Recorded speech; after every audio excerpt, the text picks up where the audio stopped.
Pues básicamente soy periodista, naturalista, y mi labor a lo largo de los últimos 22 años sobre todo ha sido en medios de comunicación. Yo empecé como naturalista, pues estudiando las águilas y las cosas, las águilas reales, las águilas perdiceras, los buitres leonaos, la limoche, todas estas cosas de las que hablaba Félix Rodríguez de la Fuente, ¿no? Pues subiendo, bajando a los nidos y todo ese tipo de cosas. Y a partir sobre todo del año 86-87, a raíz de la defensa de Cabañeros, que hoy es Parque Nacional en los Montes de Toledo, es uno de los parques nacionales españoles del bosque y matorral mediterráneo español. En esa zona querían hacer un campo de tiro, el Ministerio de Defensa y la OTAN, y entonces hicimos una campaña. Bueno, primero censamos la colonia de buitres que había allí, de buitre negro. El buitre negro es el ave más voluminosa de Europa, llega a tener 3 metros de envergadura alar, ¿no? Desde la punta de un ala hasta la punta de la otra, y la segunda colonia más importante del mundo estaba allí, según los datos que censamos. Y nada, iniciamos una campaña de defensa de la zona que me llevó a un contacto más fuerte con los medios de comunicación, y a partir de ahí, es decir, del ámbito de la conservación de la naturaleza, pasé a los medios de comunicación. Y desde entonces pues me he dedicado de manera muy fuerte a la información de medio ambiente, siempre con un espíritu de compromiso, ¿no? Es decir, no es meramente informar de manera supuestamente neutra. Detrás de lo neutro muchas veces hay lo que no es neutro, ¿no? Sino, con compromiso. Es decir, he hecho campañas, se puede decir, pues en contra de obras de infraestructura hidráulica que iban a destruir ríos, en temas de incendios forestales, pues a veces investigando intereses económicos que hay detrás de estos incendios en muchos casos, en temas urbanísticos, pues denunciando cuestiones que muchas veces no eran legítimas. ¿Qué decir con todo lo que se sabe del tema del urbanismo en España, ¿no? En temas de contaminación química, pues igualmente, en el tema de cambio climático, en tema de pérdida de especies, es decir, muchos temas de los que me he venido dedicando, a los que me he ido dedicando a lo largo de todo este tiempo, ¿no? Y esa es una parte de lo que ha sido mi preocupación por el tema de la ecología, es decir, una parte más técnica. Por ejemplo, estoy muy metido últimamente con el tema de los efectos que tienen los contaminantes químicos sobre la salud de las personas.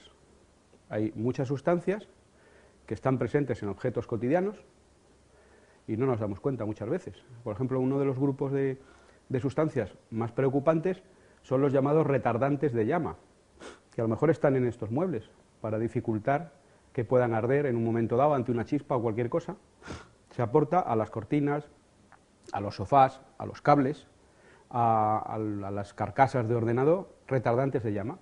Bueno, pues estos retardantes de llama han aparecido en los tejidos de los osos polares del Ártico, que por supuesto allí no tienen los osos polares ni sofás, ni carcasas de ordenador allí, ni nada, porque estos retardantes, que son pues un grupo de sustancias fundamentalmente con bromo, son retardantes de llama bromados, pues son un poco como el DDT, y este tipo de compuestos son como los PCBs, que son bioacumulativos, se acumulan en la cadena alimentaria, y además se difunden a enormes distancias en el medio ambiente, ¿no? Y los tenemos cotidianamente. Bueno, pues igual que los retardantes de llama, y exponiéndonos a ellos, porque estos productos pues pasan al polvo doméstico y uno los respira y luego son medidos dentro de los cuerpos humanos, ¿no? Y que están asociados además a un determinado tipo de enfermedades, ¿no? Según determinados estudios que se van haciendo, igual que estos retardantes de llama, pues hay otras muchas sustancias que están en productos de la limpieza, que pueden estar en cosméticos, que están en los pesticidas que nos llegan a través de la alimentación. Y últimamente estoy de manera muy fundamental metido en estas cosas, ¿no? Por ejemplo, hemos hecho una asociación que se llama Fondo para la Defensa de la Salud Ambiental, donde hablamos de esto, ¿no? De estos efectos que miles de estudios científicos dicen que la exposición a sustancias químicas tóxicas puede tener sobre la salud de las personas y sobre el medio ambiente, ¿no?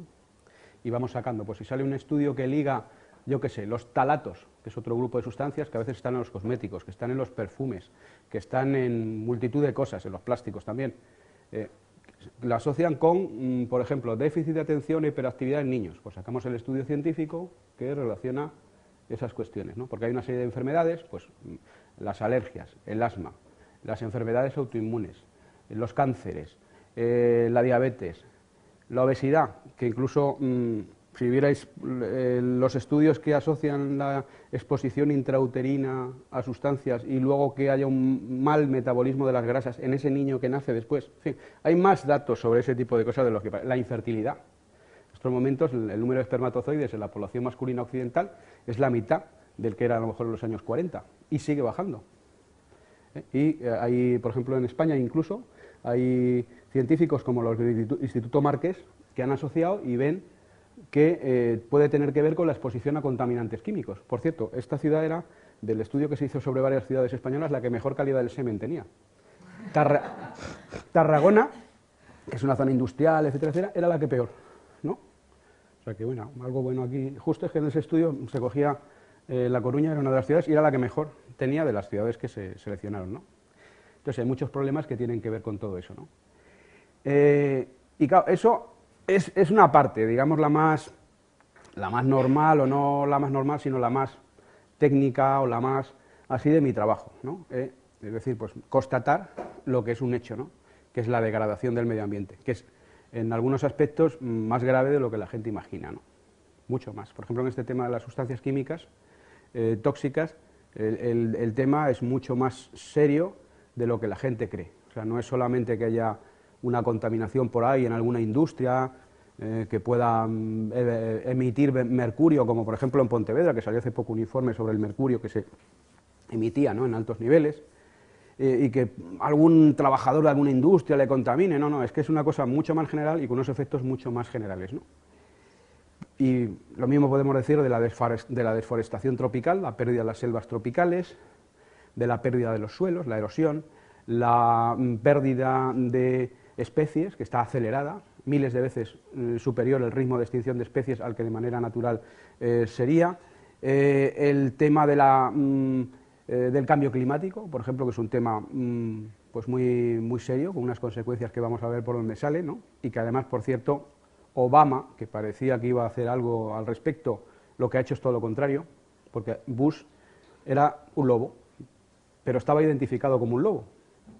Y entonces no le dejaban entrar en las reuniones del cambio climático, no le dejaban enredar, era todo como unos frentes donde estaba de un lado Bush y del otro lado unos países que querían hacer algo. Obama parecía otra cosa, entonces le dejaron entrar y era como Bush, pero con mejor pinta. Resultado, se ha cargado pues décadas de esfuerzo de ir creando conciencia, ir dando pasos en favor del cambio climático, se los ha cargado Obama aliándose con China y con otros países, ¿no? Entonces ha habido un enorme retroceso en eso, ¿no?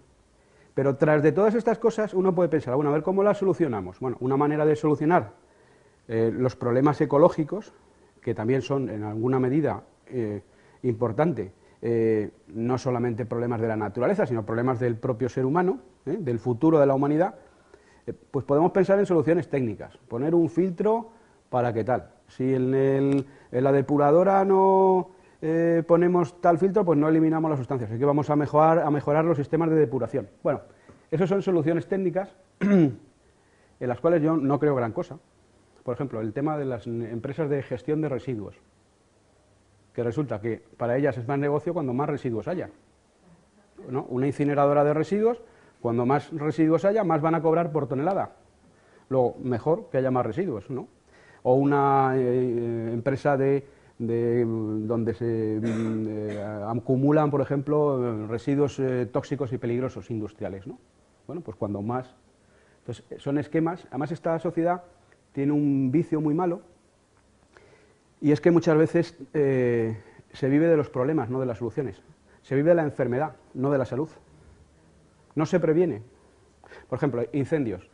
En España, en términos generales, a lo largo del tiempo, se ha invertido un 75% del dinero en extinción de incendios y solo un 25% en prevención. Pero eso lo podemos decir también de la salud. En prevención, ¿cuánto se hace? Por ejemplo, hace un rato estaba hablando yo de miles de estudios que asocian enfermedades a exposición a sustancias químicas. ¿Se dice algo de eso? Prácticamente nada. Fuera del tabaco y poco más, no se habla de eso. Se habla de prevención del cáncer de mama, y no es prevención, es detección temprana. Pero claro, si algo se detecta, es que antes no se ha prevenido, porque si se hubiera prevenido, no se habría dado. Pues es igual. En la política del agua, pues por ejemplo en la política del agua en España, durante mucho tiempo se ha permitido que hubiera un despilfarro para hacer presas. Se ha convertido en un fin en sí mismo, el hacer una serie de obras, ¿no? Que a lo mejor en un tiempo tenían una justificación, pero que luego ya no la tenían. Y se ha seguido intentando dar justificaciones falsas a cosas que no la tenían. Por ejemplo, regadíos. Regadíos que no eran rentables porque con la política agraria comunitaria, con el recorte de superficies, etcétera, pues no era rentable hacer esos regadíos y se sabía, incluso en el Plan Nacional de Regadíos no venían los regadíos, pero el Ministerio de Medio Ambiente sacaba, esto es hace unos años, sacaba una justificación diciendo que se iban a crear unas hectáreas de regadío, de cientos de miles de hectáreas, que luego en el Plan Nacional de Regadíos del Ministerio de Agricultura no venían. Pero era la excusa, porque el 80% del consumo del agua en España es para el regadío. Era la excusa para hacer las obras. En fin, se podría hablar mucho de eso, ¿no? Y luego, dentro de todo eso, pues se puede intentar a nivel político, a nivel científico, pues dar datos. Yo he hecho mucho, pues servir de intermediario entre lo que decían los científicos sobre muchas cuestiones y la población. O sea, cosas que no llegan a la población, no se entera, se publican en un estudio científico y no se saben, pues siempre he ido pues sacando muchos datos, por ejemplo, pues sobre política del agua, sobre temas forestales, sobre temas de contaminación química, sacando muchos datos. Y esa es una parte de la solución, una es la parte técnica, ¿no? O sea, ver, pues, a ver qué hacemos, cómo se gestionan los residuos, pues vamos a ver si se reducen en origen. O sea, realmente ni siquiera se avanza mucho en ese ámbito. Por ejemplo, en España el reciclaje no ha avanzado gran cosa, la reducción en origen de los residuos y de los tóxicos no se ha avanzado tampoco gran cosa. Es una parte de la solución. Y luego hay otra parte de la solución, que eso ya tiene que ver con el motivo de que estemos aquí, ¿no?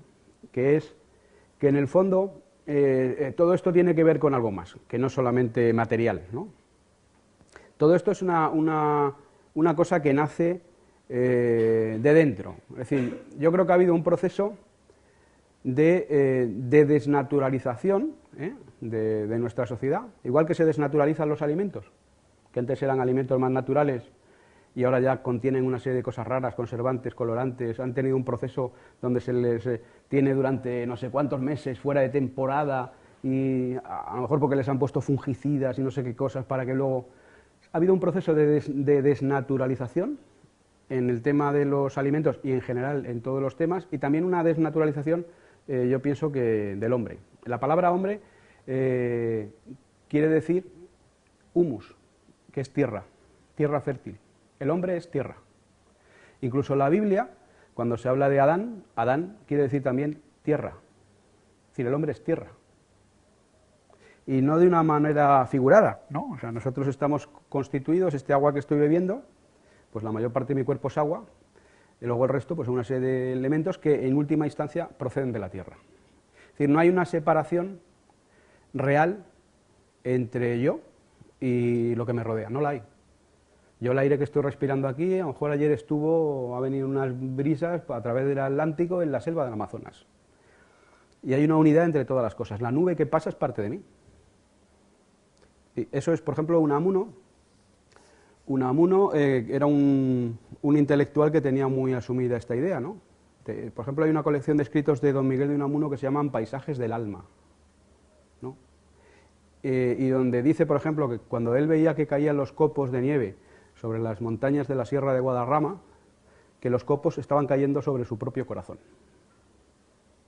O sea, en realidad no hay una separación entre el alma humana y el alma de lo que nos rodea.